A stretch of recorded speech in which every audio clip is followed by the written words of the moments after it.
Chapter 18. The 12 years, continued Mrs. Dean, following that dismal period were the happiest of my life. My greatest troubles in their passage rose from our little lady's trifling illnesses, which she had to experience in common with all children, rich and poor. For the rest, after the first 6 months, she grew like a larch, and could walk and talk too, in her own way, before the heath blossomed a second time over Mrs. Linton's dust. She was the most winning thing that ever brought sunshine into a desolate house. A real beauty in face, with the Earnshaws' handsome dark eyes, but the Lintons' fair skin and small features and yellow curling hair. Her spirit was high, though not rough, and qualified by a heart sensitive and lively to excess in its affections. That capacity for intense attachments reminded me of her mother. Still, she did not resemble her, for she could be soft and mild as a dove, and she had a gentle voice and pensive expression. Her anger was never furious, her love never fierce. It was deep and tender. However, it must be acknowledged, she had faults to foil her gifts. A propensity to be saucy was one, and a perverse will that indulged children invariably acquire, whether they be good-tempered or cross. If a servant chanced to vex her, it was always, "I shall tell Papa." And if he reproved her, even by a look, you would have thought it a heart-breaking business. I don't believe he ever did speak a harsh word to her. He took her education entirely on himself and made it an amusement. Fortunately, curiosity and a quick intellect made her an apt scholar. She learned rapidly and eagerly and did honour to his teaching. Till she reached the age of 13, she had not once been beyond the range of the park by herself. Mr. Linton would take her with him a mile or so outside on rare occasions, but he trusted her to no one else. Gimmerton was an unsubstantial name in her ears. The chapel, the only building she had approached or entered, except her own home. Wuthering Heights and Mr. Heathcliff did not exist for her. She was a perfect recluse, and apparently perfectly contented. Sometimes, indeed, while surveying the country from her nursery window, she would observe, "Ellen, how long will it be before I can walk to the top of those hills? I wonder what lies on the other side. Is it the sea?" "No, Miss Cathy," I would answer. "It is hills again, just like these." "And what are those golden rocks like when you stand under them?" she once asked. The abrupt descent of Penistone Crags particularly attracted her notice, especially when the setting sun shone on it, and the topmost heights, and the whole extent of landscape besides, lay in shadow. I explained that they were bare masses of stone, with hardly enough earth in their clefts to nourish a stunted tree. "And why are they bright so long after it is evening here?" she pursued. "Because they are a great deal higher up than we are," replied I. "You could not climb them, they are too high and steep. In winter the frost is always there before it comes to us, and deep into summer I have found snow under that black hollow on the northeast side." "Oh, you have been on them," she cried gleefully. "Then I can go too, when I am a woman." "Has Papa been, Ellen?" "Papa would tell you, miss," I answered hastily, "that they are not worth the trouble of visiting. The moors, where you ramble with him, are much nicer, and Thrushcross Park is the finest place in the world." "But I know the park, and I don't know those," she murmured to herself. "And I should delight to look round me from the brow of that tallest point. My little pony Minnie shall take me some time."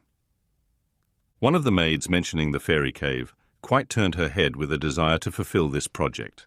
She teased Mr. Linton about it, and he promised she should have the journey when she got older.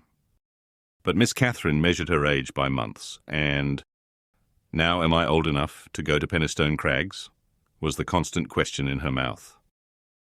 The road thither wound close by Wuthering Heights. Edgar had not the heart to pass it, so she received as constantly the answer, "Not yet, love, not yet." I said Mrs. Heathcliff lived above a dozen years after quitting her husband. Her family were of a delicate constitution. She and Edgar both lacked the ruddy health that you will generally meet in these parts. What her last illness was, I am not certain. I conjecture they died of the same thing, a kind of fever, slow at its commencement, but incurable and rapidly consuming life towards the close. She wrote to inform her brother of the probable conclusion of a 4 months' indisposition under which she had suffered, and entreated him to come to her, if possible, for she had much to settle, and she wished to bid him adieu and deliver Linton safely into his hands. Her hope was that Linton might be left with him, as he had been with her. His father, she would fain convince herself, had no desire to assume the burden of his maintenance or education. My master hesitated not a moment in complying with her request. Reluctant as he was to leave home at ordinary calls, he flew to answer this. Commending Catherine to my peculiar vigilance, in his absence, with reiterated orders that she must not wander out of the park, even under my escort, he did not calculate on her going unaccompanied. He was away 3 weeks. The first day or two, my charge sat in a corner of the library, too sad for either reading or playing. In that quiet state, she caused me little trouble. But it was succeeded by an interval of impatient, fretful weariness. And being too busy, and too old then, to run up and down amusing her, I hit on a method by which she might entertain herself. I used to send her on her travels round the grounds, now on foot and now on a pony, indulging her with a patient audience of all her real and imaginary adventures when she returned. The summer shone in full prime, and she took such a taste for this solitary rambling that she often contrived to remain out from breakfast till tea, and then the evenings were spent in recounting her fanciful tales.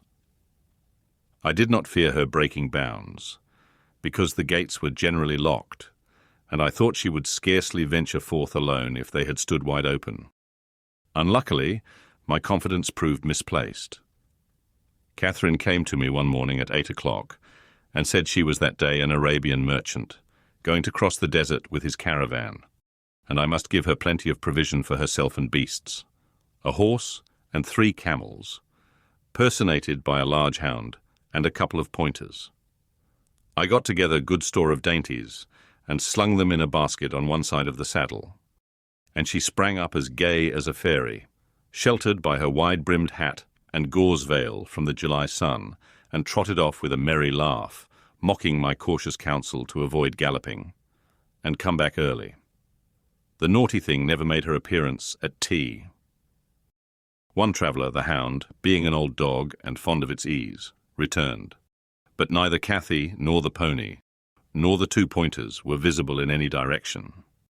I dispatched emissaries down this path and that path, and at last went wandering in search of her myself. There was a labourer working at a fence round a plantation, on the borders of the grounds. I inquired of him if he had seen our young lady. "I saw her at morn," he replied. "She would have me to cut her a hazel switch, and then she leapt her galloway over the hedge yonder, where it is lowest, and galloped out of sight." You may guess how I felt at hearing this news. It struck me directly she must have started for Penistone Crags. "What will become of her?" I ejaculated, pushing through a gap which the man was repairing and making straight to the high road. I walked as if for a wager, mile after mile, till a turn brought me in view of the heights. But no Catherine could I detect, far or near. The crags lie about 1.5 miles beyond Mr. Heathcliff's place, and that is 4 from the Grange. So I began to fear night would fall ere I could reach them. And what if she should have slipped in clambering among them, I reflected, and been killed, or broken some of her bones? My suspense was truly painful, and at first it gave me delightful relief to observe, in hurrying by the farmhouse, Charlie, the fiercest of the pointers, lying under a window, with swelled head and bleeding ear. I opened the wicket and ran to the door, knocking vehemently for admittance. A woman whom I knew, and who formerly lived at Gimmerton, answered. She had been servant there since the death of Mr. Earnshaw. "Ah," said she, "you are come a-seeking your little mistress. Don't be frightened. She's here safe. But I'm glad it isn't the master." "He is not at home then, is he?" I panted, quite breathless with quick walking and alarm. "No, no," she replied. "Both he and Joseph are off, and I think they won't return this hour or more. Step in and rest you a bit." I entered, and beheld my stray lamb seated on the hearth, rocking herself in a little chair that had been her mother's when a child. Her hat was hung against the wall, and she seemed perfectly at home, laughing and chattering in the best spirits imaginable to Hareton, now a great strong lad of 18, who stared at her with considerable curiosity and astonishment, comprehending precious little of the fluent succession of remarks and questions which her tongue never ceased pouring forth. "Very well, miss," I exclaimed, concealing my joy under an angry countenance.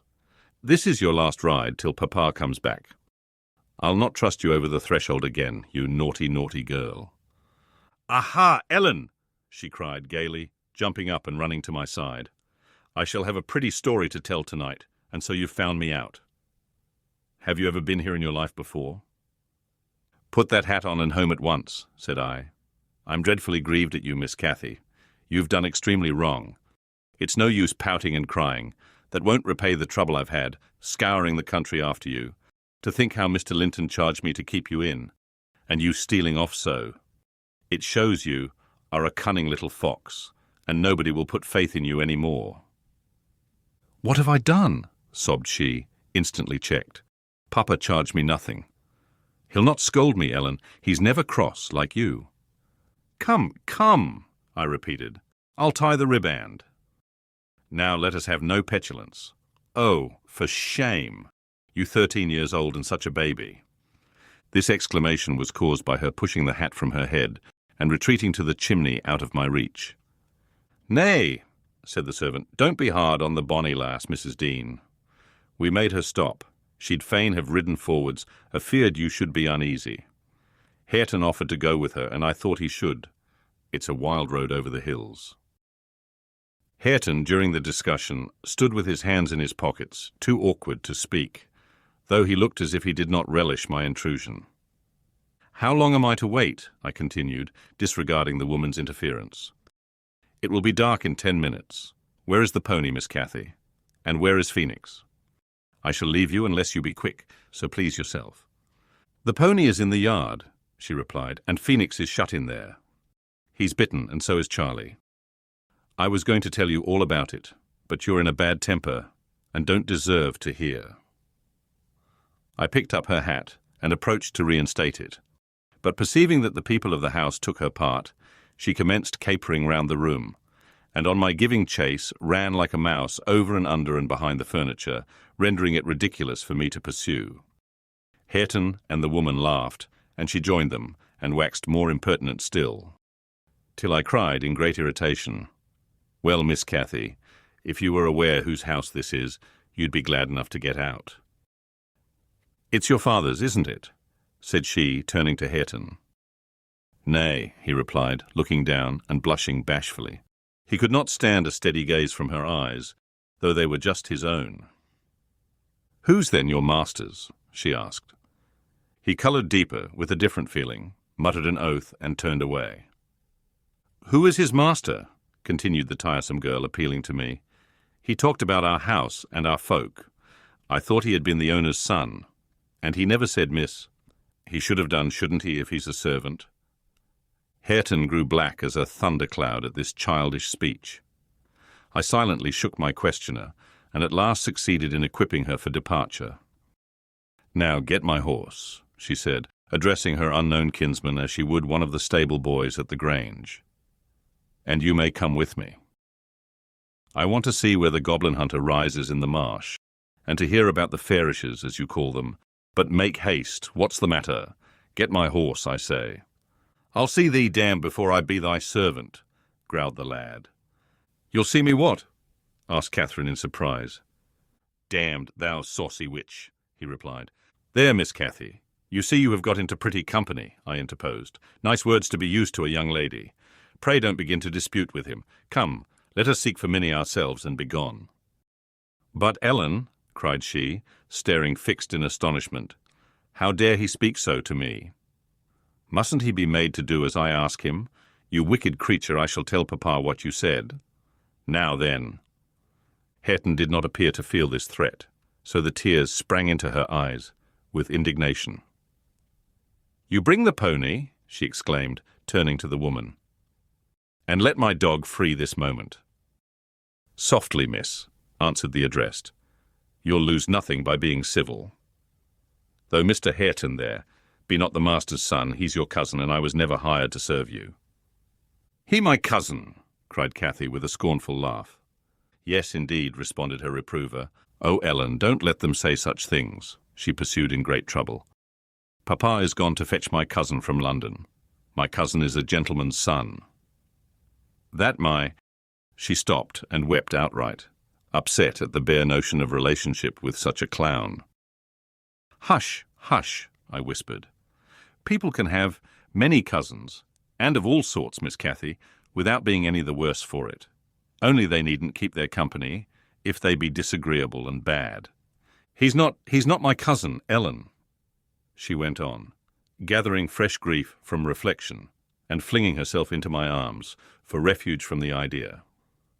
I was much vexed at her and the servant for their mutual revelations, having no doubt of Linton's approaching arrival, communicated by the former, being reported to Mr. Heathcliff, and feeling as confident that Catherine's first thought on her father's return would be to seek an explanation of the latter's assertion concerning her rude-bred kindred. Hareton, recovering from his disgust at being taken for a servant, seemed moved by her distress, and having fetched the pony round to the door, he took, to propitiate her, a fine, crooked-legged terrier whelp from the kennel, and putting it into her hand, bid her whist, for he meant naught. Pausing in her lamentations, she surveyed him with a glance of awe and horror, then burst forth anew. I could scarcely refrain from smiling at this antipathy to the poor fellow, who was a well-made, athletic youth, good-looking in features and stout and healthy, but attired in garments befitting his daily occupations, of working on the farm and lounging among the moors after rabbits and game. Still, I thought I could detect in his physiognomy a mind owning better qualities than his father ever possessed. Good things lost, amid a wilderness of weeds, to be sure, whose rankness far overtopped their neglected growth, yet notwithstanding evidence of a wealthy soil that might yield luxuriant crops under other and favourable circumstances. Mr. Heathcliff, I believe, had not treated him physically ill, thanks to his fearless nature, which offered no temptation to that course of oppression. He had none of the timid susceptibility that would have given zest to ill-treatment, in Heathcliff's judgment. He appeared to have bent his malevolence on making him a brute. He was never taught to read or write, never rebuked for any bad habit which did not annoy his keeper, never led a single step towards virtue, or guarded by a single precept against vice. And from what I heard, Joseph contributed much to his deterioration by a narrow-minded partiality which prompted him to flatter and pet him as a boy because he was the head of the old family. And as he had been in the habit of accusing Catherine Earnshaw and Heathcliff, when children, of putting the master past his patience and compelling him to seek solace in drink by what he termed their offald ways, so at present he laid the whole burden of Hareton's faults on the shoulders of the usurper of his property. If the lad swore, he wouldn't correct him, nor however culpably he behaved. It gave Joseph satisfaction, apparently, to watch him go the worst lengths. He allowed that the lad was ruined, that his soul was abandoned to perdition, but then he reflected that Heathcliff must answer for it. Hareton's blood would be required at his hands, and there lay immense consolation in that thought. Joseph had instilled into him a pride of name and of his lineage. He would, had he dared, have fostered hate between him and the present owner of the Heights. But his dread of that owner amounted to superstition, and he confined his feelings regarding him to muttered innuendos and private comminations. I don't pretend to be intimately acquainted with the mode of living customary in those days at Wuthering Heights. I only speak from hearsay, for I saw little. The villagers affirmed Mr. Heathcliff was near, and a cruel, hard landlord to his tenants. But the house inside had regained its ancient aspect of comfort under female management, and the scenes of riot common in Hindley's time were not now enacted within its walls. The master was too gloomy to seek companionship with any people, good or bad, and he is yet. This, however, is not making progress with my story. Miss Cathy rejected the peace offering of the terrier and demanded her own dogs, Charlie and Phoenix. They came limping and hanging their heads. And we set out for home, sadly out of sorts, every one of us. I could not wring from my little lady how she had spent the day, except that, as I supposed, the goal of her pilgrimage was Penistone Crags, and she arrived without adventure to the gate of the farmhouse, when Hareton happened to issue forth, attended by some canine followers, who attacked her train. They had a smart battle before their owners could separate them. That formed an introduction. Catherine told Hareton who she was and where she was going, and asked him to show her the way, finally beguiling him to accompany her. He opened the mysteries of the fairy cave and 20 other queer places. But being in disgrace, I was not favoured with a description of the interesting objects she saw. I could gather, however, that her guide had been a favourite till she hurt his feelings by addressing him as a servant, and Heathcliff's housekeeper hurt hers by calling him her cousin. Then the language he had held to her rankled in her heart. She who was always love and darling and queen and angel with everybody at the Grange, to be insulted so shockingly by a stranger. She did not comprehend it, and hard work, I had to obtain a promise that she would not lay the grievance before her father. I explained how he objected to the whole household at the Heights, and how sorry he would be to find she had been there. But I insisted most on the fact that if she revealed my negligence of his orders, he would perhaps be so angry that I should have to leave. And Cathy couldn't bear that prospect. She pledged her word and kept it for my sake. After all, she was a sweet little girl.